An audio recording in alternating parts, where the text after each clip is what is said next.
Hi, cooking വിത്ത് മമതയിലേക്ക് എല്ലാവർക്കും സ്വാഗതം. ഇന്ന് ഞാൻ വന്നിരിക്കുന്നത് ബേൽപൂരി ആയിട്ടാണ്. അതപ്പോൾ എങ്ങനെ ഉണ്ടാക്കാൻ നോക്കാം. അതിന് വേണ്ടിയിട്ട് ആദ്യം തന്നെ ഒരു പാത്രം എടുത്തിട്ട് അതിലേക്ക് പൊരി ഇട്ട് കൊടുക്കുക. ഒരു സവാള ചെറിയ കഷ്ണങ്ങളാക്കി നുറുക്കിയത്, ഒരു പച്ചമുളക് വട്ടത്തിൽ കനം കുറച്ചരിഞ്ഞത്, ഒരു തക്കാളി ചെറിയ കഷ്ണങ്ങളാക്കിയത്, കുറച്ച് മല്ലിയില ചെറുതായിട്ട് അരിഞ്ഞത്. ഇനി ഇതിലേക്ക് കുറച്ച് കടല, കറുത്ത കടലയാണ് ഞാൻ ചേർത്ത് കൊടുക്കുന്നത്. വെള്ളക്കടലയായാലും കറുത്ത കടലയായാലും കുഴപ്പമില്ല, ചേർത്ത് കൊടുക്കുക. ഇനി ഇതിലേക്ക് ആവശ്യത്തിനുള്ള ഉപ്പ് ചേർത്ത് കൊടുക്കുക. പൊരിയിൽ നല്ല ഉപ്പുണ്ടാവും, അപ്പോൾ അത് നോക്കിയിട്ട് വേണം ഉപ്പ് ചേർത്ത് കൊടുക്കാനായിട്ട്. കടലയിലും ഞാൻ ഉപ്പ് ചേർത്തിട്ടാണ് വേവിച്ചിരിക്കുന്നത്, അപ്പോൾ അതിനനുസരിച്ചിട്ട് ഇന്ദുപ്പാണ് ഞാൻ ഇപ്പോൾ ഇവിടെ ചേർത്ത് കൊടുക്കുന്നത്. ഇനി ഇതിലേക്ക് 1 ടീസ്പൂൺ ചാട്ട് മസാല പൗഡർ,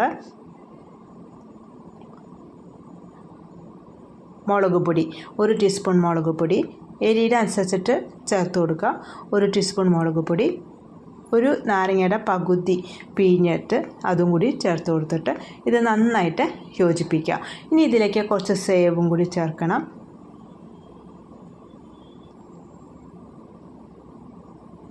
ഇനി ഇത് നന്നായിട്ട് യോജിപ്പിക്കുക. യോജിപ്പിച്ചതിന് ശേഷം ഇതിലേക്ക് കുറച്ച് സേവും കൂടി ചേർത്ത് കൊടുക്കുക. ബേൽപൂരി നമ്മൾ കഴിക്കുന്നതിന് തൊട്ട് മുമ്പ് വേണം ഉണ്ടാക്കാനായിട്ട്, അല്ലെങ്കിൽ പൊരിയൊക്കെ തണുത്തുണ്ടെങ്കിൽ സ്വാദുണ്ടാവില്ല. ഇനി ഇതിലേക്ക് കുറച്ച് സേവ് ചേർത്ത് കൊടുക്കുക, കുറച്ച് സ്വീറ്റ് ചട്നിയും കൂടി ചേർത്ത് കൊടുക്കുക. അപ്പോൾ നമ്മുടെ ബേൽപൂരി റെഡി ആയിട്ടുണ്ട്.